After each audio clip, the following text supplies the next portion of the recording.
يا زكريا إنا نبشرك بغلام اسمه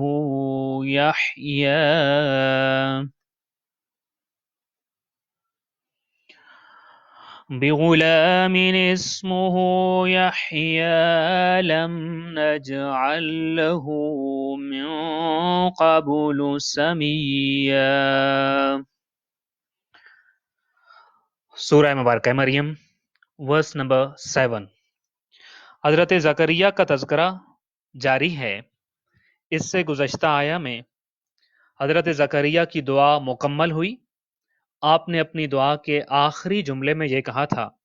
پروردگارا مجھے میرا اور آل یعقوب کا ایسا وارث عطا فرما جو مالی ورثے کے ساتھ ساتھ تیرا پسندیدہ بھی ہو، برگزیدہ بھی ہو. اس کے فوراً بعد ارشاد ہو رہا ہے یا زکریا، اے زکریا.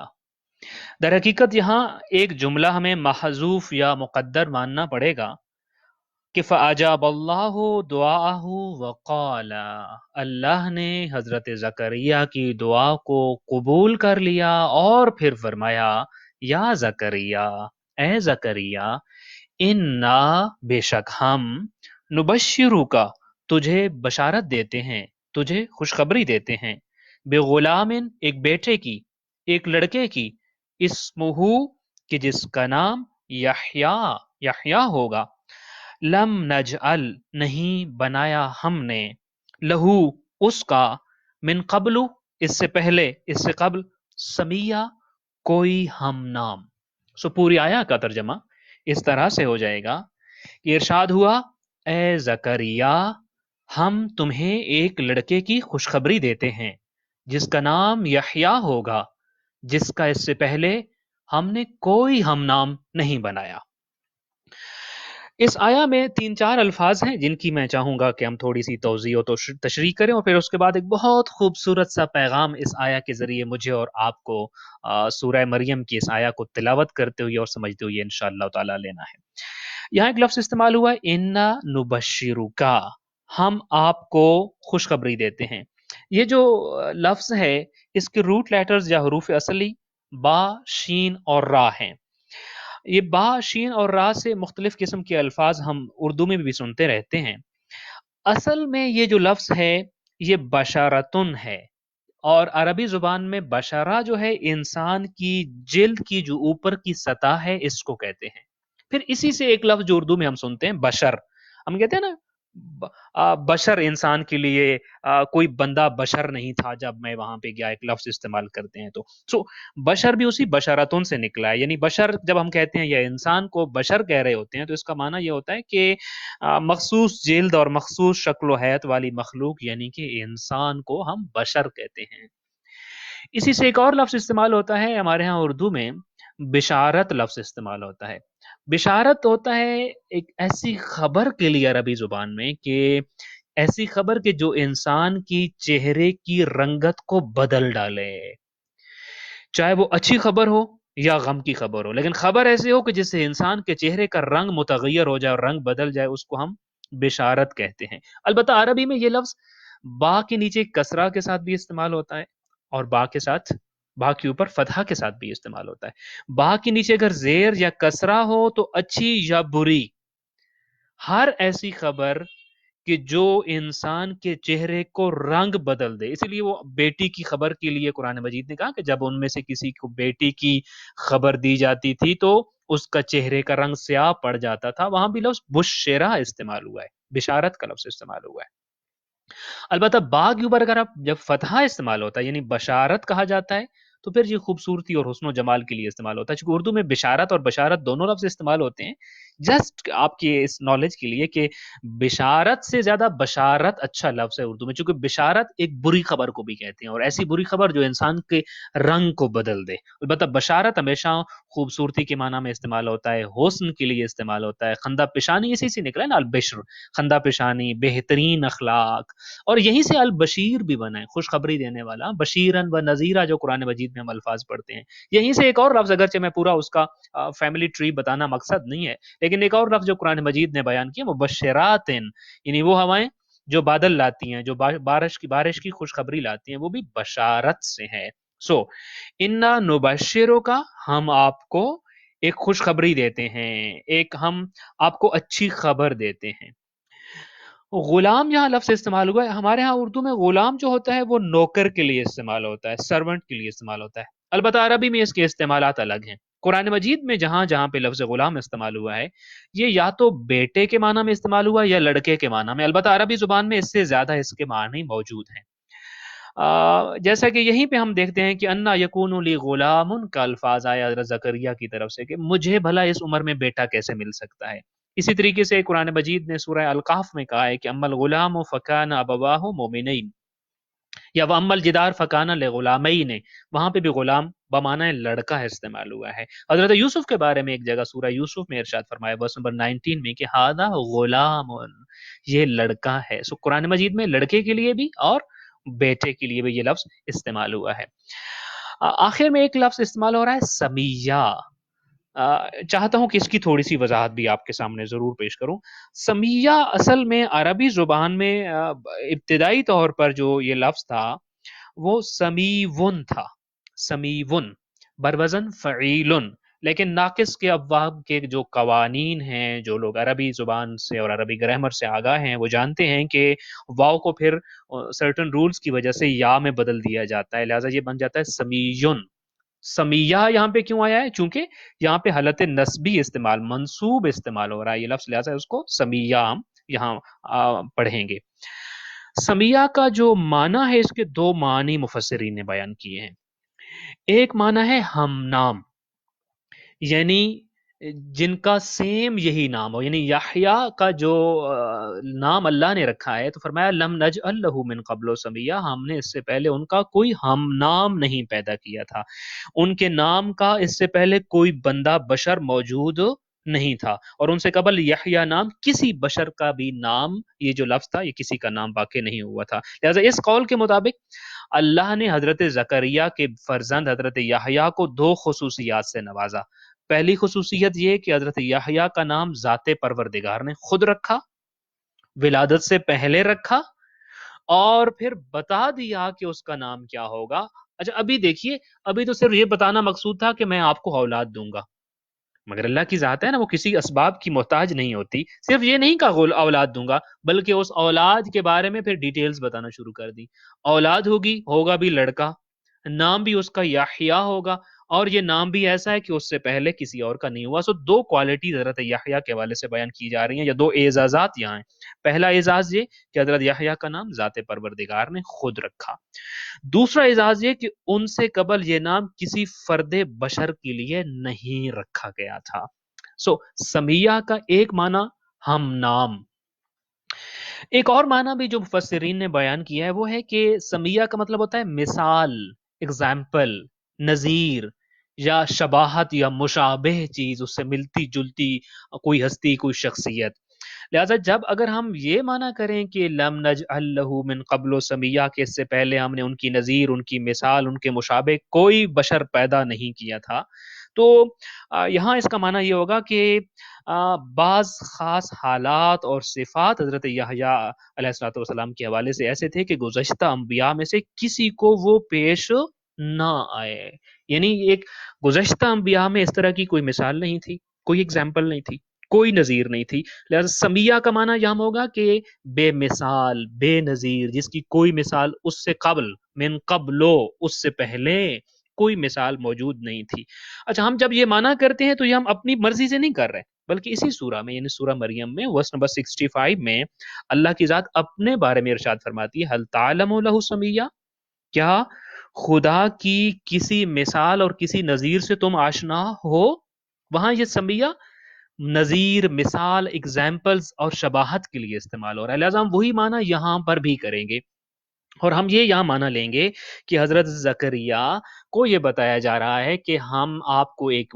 اولاد دیں گے، وہ بیٹا ہوگا، ان کا نام یحییٰ ہوگا، اور اس سے پہلے اس جیسی کوئی مثال، کوئی اگزامپل کائنات میں موجود نہیں ہے جو مثال ہم آپ کے چیپٹر میں لے کے آ رہے ہیں۔ یہاں بس یہی وہ بات ہے جس کو اس آیا سے ہم نے سمجھنا ہے۔ حضرت زکریا کو صرف دعا کا جواب نہیں دیا گیا کہ ہم آپ کو اولاد دیں گے، آپ مطمئن ہو جائیے، صرف اتنا نہیں کہا گیا، بلکہ ان کے اطمینان کے لیے یہاں عرض یہ کیا جا رہا ہے، ان کو اطمینان یوں دلایا جا رہا ہے کہ ہر چند کہ آپ دعا مانگتے مانگتے ضعیف اور بوڑھے ہو گئے، اولاد کی تمنا کرتے کرتے، دعا مانگتے مانگتے آپ کی عمر بیت گئی، آپ کی بیوی بانجھ ہو گئی ہیں، آپ ظاہر جوانی سے دعا مانگ رہے تھے، سو دعا مانگتے مانگتے آپ کی جوانی ختم ہو گئی، بڑھاپا پورے جسم پر مسلط ہو گیا ہے، لیکن آپ نے اپنا سلسلہ دعا منقطع نہ کیا، اپنی دعا روکی نہیں ہے، مایوس نہیں ہوئے ہیں۔ سب کچھ بدل گیا، نہیں بدلی تو آپ کی دعا، سب کچھ بدل گیا آپ کی زندگی میں، جوانی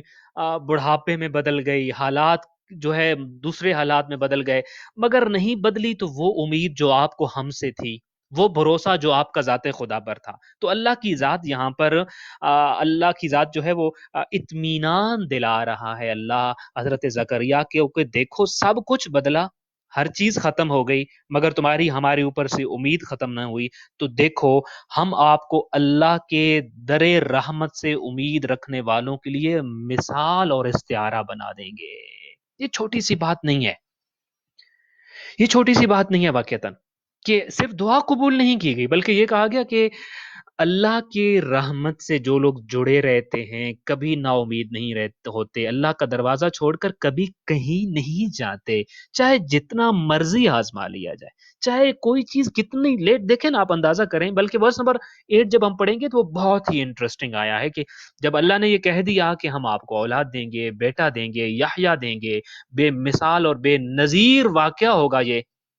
تو حضرت زکریا کا رسپانس اس پہ بڑا ہی انٹرسٹنگ ہے جو انشاءاللہ ورس نمبر 8 میں ہم پڑھیں گے، مگر وہی بات، وہ رسپانس اسی وجہ سے آیا جو اس کو ہم ورس نمبر 8 میں پڑھیں گے کہ آپ یعنی اولاد ملنے کی کوئی امید نہیں ہے، تمام اسباب جو ہے نا وہ آپ کہہ لیجئے ختم ہو چکے، اولاد ملنے کا ایک خاص اسباب ہوتے ہیں، ایک خاص وقت ہوتا ہے، ایک خاص عمر ہوتی ہے، ایک خاص موسم ہوتا ہے، سو اللہ کی ذات حضرت زکریا کو یہ کہہ رہی ہے کہ تم اسباب کے زیر اثر نہ آئے، تم وسائل سے آگے وسائل کے خالق اور وسائل کے رب سے جڑے رہے، تم نے یہ نہیں دیکھا کہ اب تو وسائل ہی ختم ہو گئے ہیں، اولاد ملنے کا موسم وقت ختم ہو گیا، مگر تمہاری ہم سے جو امید تھی وہ ختم نہ ہوئی، بھروسہ نہ ٹوٹا، لہذا ہم یہی چاہتے ہیں کہ اگر کوئی یہاں تک پہنچ جائے کہ وسائل ختم ہو جائیں، سب کچھ اندھیرے میں بدل جائے، لیکن اس کے باوجود اس کی امید ہم سے نہ ٹوٹے، اس کا بھروسہ ہم پر برقرار رہے، تو پھر ہم کرتے یہ ہیں کہ کبھی تو ایڑیوں سے زمزم کا چشمہ دے دیتے ہیں، اور کبھی ہم سے امید لگانے والوں کو ایسی اولاد کا تحفہ دیتے ہیں کہ جس کا اس سے قبل نہ کوئی نظیر ہے اور نہ ہی کوئی مثال ہے۔ خدا کی طرف سے یہ جب جواب ملا نا کہ ہم ایک بہت بڑی اگزامپل سیٹ کر رہے ہیں آپ کے اس چیپٹر میں، تو اس کا وہ پھر حضرت زکریا نے ورس نمبر 8 میں ایک خاص قسم کا رسپانس دیا جس کو ہم وہاں پڑھیں گے، لیکن یہاں ایک اور سوال ہے کہ قرآن مجید نے یہ کہا کہ لم نجعل له من قبل سمیا، کہ ہم نے پہلوں میں ان کی مثال کوئی نہیں رکھی، آپ کا جو فرزند ہم آپ کو دے رہے ہیں اور یہ جو واقعہ ہوگا اور یہ سارا سلسلہ ہونے والا ہے، اس کی کوئی اگزامپل اس سے پہلے نہیں ہے۔ سوال یہ ہے کہ ان سے قبل تو ان کا کوئی ہم مثل نہ تھا، پروردگارا کیا ان کے بعد ان کا کوئی ہم مثل ہوگا یا پھر ہوا؟ اس کا جواب امام صادق علیہ الصلوۃ والسلام سے جانتے ہیں۔ امام صادق علیہ الصلوۃ والسلام فرماتے ہیں کہ امام حسین علیہ الصلوۃ والسلام ہو بہو حضرت یحییٰ کی مثال تھے۔ من قبل بڑا اہم لفظ ہے یہاں پر کہ لم نجعل له من قبل سمیا، کہ ہم نے اس سے قبل جب قرآن نازل ہو رہا تھا اور اہل عرب میں اور حجاز میں یہ آیات نازل ہو رہی تھی، تو حجاز والوں کو بتایا جا رہا تھا کہ دیکھو یحییٰ کی مثال اس سے پہلے نہیں ملے گی، مگر اس کے بعد مل سکتی ہے،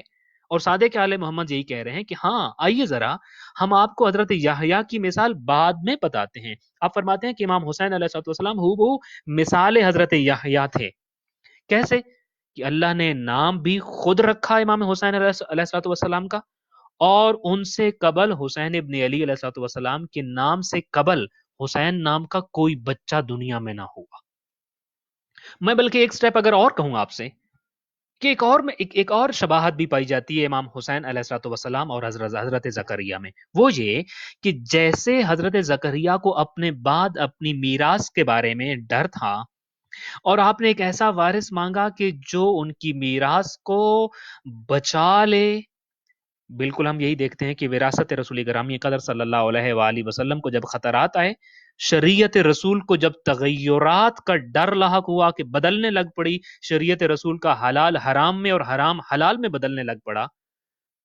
تو ہم نے دیکھا کہ پھر وارث محمد مصطفیٰ بالکل اسی طریقے سے آئے جیسے وارث حضرت زکریا یحییٰ آئے اور انہوں نے اپنے بابا کی میراث کو بچا لیا تھا. ایسے ہی امام حسین علیہ السلام نے شریعت محمد مصطفیٰ صلی اللہ علیہ وآلہ وسلم کو اپنے محفوظ بازوؤں کے حصار میں لے لیا، سب کچھ قربان کر دیا، مگر شریعت کو رہتی دنیا تک محفوظ بنا دیا. صرف یہی نہیں، امام حسین علیہ السلام کی یہی صرف شباہت نہیں ہے، بلکہ تاریخ کو اٹھا کے دیکھیے. امام حسین علیہ السلام اور حضرت زکریا دونوں کے حمل کی مدت 6 ماہ ہے. ایک شباہت یہ بھی ہے، دونوں کو راہ خدا میں قتل کیا گیا اور شہید کیا گیا، اور دونوں کا قاتل ولد الحرام اور ولد الزنا تھا، اور دونوں کی شہادت پر زمین و آسمان روئے. اور مختلف روایات اور بڑی تفصیل میں روایات ہیں ائمہ اہل البیت علیہ السلام سے کہ آسمان رویا، زمین روئی، اس کا مطلب کیا ہے. بڑی تفصیل سے سمجھایا گیا ہے کہ یہ تو نان لیونگ تھنگ ہے، یہ کیسے رو سکتے ہیں، اور اس رونے کے اثرات زمین پر کیسے ظاہر ہوئے اور آسمان پر کیسے ظاہر ہوئے. مگر یہ طے کہ جناب زکریا کی شہادت پر بھی اور امام حسین علیہ السلام کی شہادت پر بھی آسمان و زمین دونوں کے اوپر روئے. شباہتیں من قبلوں کا معنی آپ کو بتا رہا ہوں کہ اس سے پہلے کوئی مثال نہیں، مگر اس کے بعد مثال ہے اگر ہم دیکھنا چاہیں تو. اچھا، دونوں شہید کیے گئے اللہ کی راہ میں، اور پھر دونوں کی شہادت کے بعد ان کا سر تن سے جدا کیا گیا. صرف یہی نہیں بلکہ ایک اور شباہت بھی ہے، اور وہ شباہت امام حسین علیہ السلام نے خود اپنے الفاظ میں بیان کی ہے. امام حسین علیہ السلام جب مدینہ چھوڑ کر مکہ پہنچے اور مکہ سے اب عراق جانے کا اور کوفہ جانے کا ارادہ رکھتے تھے، تو اس وقت جو آپ کی عبداللہ ابن عمر سے آخری ملاقات ہوئی تھی، اس آخری ملاقات میں ایک گفتگو کی تھی آپ نے عبداللہ ابن عمر سے، اور آپ نے کہا تھا کہ یا ابا عبد الرحمن اما علمت ان من حوان الدنیا علی اللہ ان راس یحییٰ ابن زکریا اہدی الی بغی من بغایا بنی اسرائیل. کہ دیکھو عبداللہ ابن عمر، تم جانتے ہو کہ یہ دنیا اللہ کے نزدیک کتنی حقیر اور کتنی پست ہے کہ یحییٰ ابن زکریا جیسے عظیم اور برگزیدہ نبی کا سر اقدس اس زمانے کے بد کردار بادشاہ کی بیٹی، جس کا نام تاریخ میں سالومہ ذکر کیا گیا ہے، سالومہ نامی بیٹی کو یعنی بنی اسرائیل کی ایک بدکار عورت کو تحفے میں بھیجا گیا. سو ایک اور ریزمبلنس، ایک اور شباہت یہ بھی ہے کہ دونوں کا سر دونوں راہ خدا میں شہید ہوئے، دونوں کا سر تن سے جدا کیا گیا. اور امام زین العابدین علیہ السلام سے تو ایک روایت ہے کہ آپ فرماتے ہیں کہ کربلا کی طرف سفر کے دوران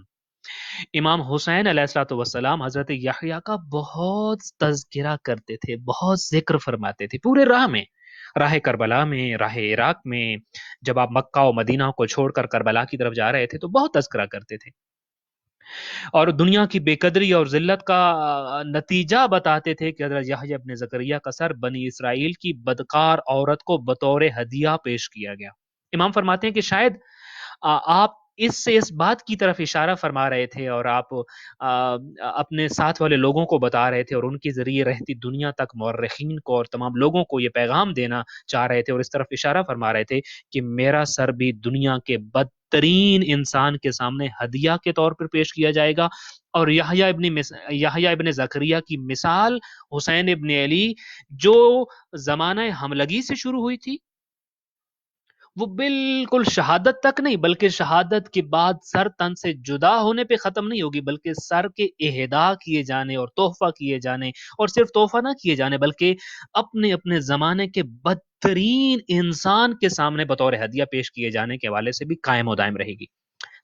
عرض یہ کیا کر رہا ہوں آپ کے سامنے کہ جناب زکریا کا فرزند حضرت یحییٰ کو اللہ نے قرآن مجید میں من قبل و سمیہ کہا ہے کہ لم نجعل لہ من قبل و سمیہ، ان سے پہلے ایسی کوئی مثال نہیں ہے اے زکریا۔ البتہ ان کے بعد ایسی مثالیں ضرور آ سکتی ہیں، اور تاریخ انسانیت نے دیکھا کہ کربلا میں امام حسین علیہ الصلوۃ والسلام نے جو شہادت پیش کی وہ بہو حضرت یحییٰ کی شہادت کی طرح مظلومانہ بھی تھی، اور ایک بہت بڑا پیغام بھی اس میں تھا، اور اس شہادت نے بھی حضرت یحییٰ نے جیسے اپنے اولاد یعقوب کی میراث کو بچا لیا تھا، ایسے ہی امام حسین علیہ الصلوۃ والسلام نے شریعت محمدی کو یوں ہی اس شہادت کے ذریعے بچا لیا۔ جب ہم اس آیا کو پڑھ رہے ہیں تو اس میں ہمارے لیے پیغام کیا ہے؟ کیونکہ جب بھی ہم کوئی بھی آیا پڑھتے ہیں تو ہماری کوشش یہ ہوتی ہے کہ اس سورہ کی اس آیا سے ہم اپنی پوری زندگی کے لیے اور خاص طور پر نیکسٹ 24 آورس کے لیے اپنے لیے ریمائنڈرز ڈھونڈیں، اپنے لیے پیغام ڈھونڈیں، and to be living with that آیا ایٹ لیسٹ فار 24 آورس، اور ہو سکے تو پھر پوری کی پوری زندگی۔ دو پیغام ہے اس آیا میں میرے اور آپ کے لیے۔ پہلا پیغام یہ ہے کہ جو لوگ رحمت خدا سے مایوس نہیں ہوتے، رحمت خدا سے مایوس نہ ہونے والوں کو زمزم بھی ملتا ہے، اور بے مثل و بے نظیر نعمتوں اور اولاد کے تحفے بھی ملتے ہیں۔ پہلا پیغام یہ، اور دوسرا پیغام ہمارے لیے یہ ہے کہ جب آپ اپنے آپ کو اپنے رب کے دروازے پر ڈال دیتے ہیں کہ میرے لیے یہی ایک بے نیاز دروازہ ہے کہ جو کسی سے مانگنے کا محتاج نہیں ہے، کسی سے مشورہ کرنے کا محتاج نہیں ہے، جب ہم اپنے آپ کو اللہ کے اس دروازے پر ڈال دیتے ہیں کہ اور ہم یہ سوچتے ہیں کہ جو کچھ ملا یہیں سے ملا، اور جو ملے گا وہ بھی یہیں سے ملے گا، تو اللہ کی ذات پھر ایسے لوگوں کو آخر کار خدا کی رحمت اس طرح سے اور اس انداز میں اللہ کی رحمت ان کو دکھاتی ہے کہ لوگوں کے وہم و گمان میں بھی نہیں ہوتا کہ کہاں سے کس طریقے سے اللہ کی نعمتیں نازل ہو سکتی ہیں، اور وہ یوں اس شان سے اللہ کی نعمتیں ان لوگوں کے اوپر نازل ہوتی ہیں کہ اسباب و وسائل کے غلام اس کو دیکھ کر مبہوت رہ جاتے ہیں اور انگشت بدنداں ہو کر رہ جاتے ہیں۔ جناب ہاجرہ کی مثال آپ کے سامنے، حضرت زکریا کی یہ مثال ہمارے سامنے کہ ہمیں رحمت خدا سے مایوس نہیں ہونا ہے، چاہے موسم بدل جائیں، چاہے عمر ڈھل جائے، چاہے حالات بدل جائیں۔ عموماً حالات بدل جانے کے بعد ہم مایوس ہو جاتے ہیں کہ اب تو دعا مانگنے کا کوئی فائدہ ہی نہیں ہے، اب بھلا میں کیوں مانگوں، میں اوور 60 ہو گیا ہوں اور میں اب یہ مانگوں کہ پروردگارہ مجھے اچھے سا جو ہے وہ روزگار عطا فرما، مجھے اچھی جاب عطا فرما۔ اب تو کیریئر کا ٹائم ہی گزر گیا نا، اب کیا کیریئر کی دعا مانگنی؟ نہیں، ایسا نہیں کرنا ہم نے۔ رحمت پروردگار سے کبھی مایوس نہیں ہونا ہے۔ حالات بدلتے ہیں، زمانہ بدلتا ہے، موسم بدلتا ہے، وقت بدلتا ہے، عمر ڈلتی ہے، کچھ بھی ہوتا ہے، سب کچھ ہو جائے، وسائل میرے اللہ کے اختیار میں ہیں، اسباب میرے رب کے اختیار اور حکومت میں ہیں، سو اس سے مانگیے جس کی حکومت میں کبھی بھی ایسی جگہ نہیں آتی کہ جہاں وہ بے بس ہو جائے یا اس کے اختیارات کا جو دائرہ کار ہے وہ ختم ہو جائے۔ حضرت زکریا کی طرح، حضرت ہاجرہ کی طرح ہمیں اپنی زندگیوں میں یہ سیکھنا ہوگا کہ ون ٹائم ایفرٹ کیوں، جوانی میں ہی صرف دعا کیوں،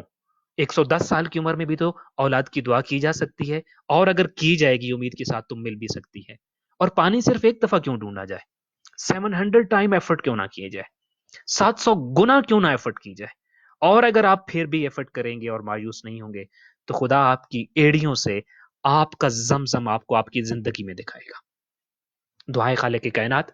ہمیں اپنی زندگی میں فلسفہ دعا ائمہ اہل البیت علیہ السلام نے اور حضرت زکریا کے چیپٹر میں جو اللہ کی ذات نے ہمیں پیغام دیے ہیں کہ دعا مانگنے کا طریقہ یہ ہے۔ دعا مانگنے کا صرف طریقہ اور سلیقہ نہیں ہوتا، دعا بیسیکلی ایک نظریہ ہے۔ دعا مانگنے کا نظریہ وہ ہونا چاہیے جو حضرت زکریا کا تھا، دعا مانگنے کا نظریہ وہ ہونا چاہیے جو حضرت ہاجرہ نے بے آب و گیا بیابان میں جس طریقے سے دعا اور کوشش کو امتزاج سے زمزم پایا۔ سو دعائے خالق کائنات ہمیں نظریہ دعائے حضرت زکریہ عطا فرمائے اور اپنی زندگی میں سبھی کچھ کو پانے کے لیے دعا اور کوشش کے فارمولے پہ عمل پیرا ہونے کی توفیق عطا فرمائے کہ یہیں سے زمزم بھی ملتا ہے اور ساری کی ساری نعمتیں بھی ملتی ہیں۔ السلام علیکم ورحمۃ اللہ وبرکاتہ۔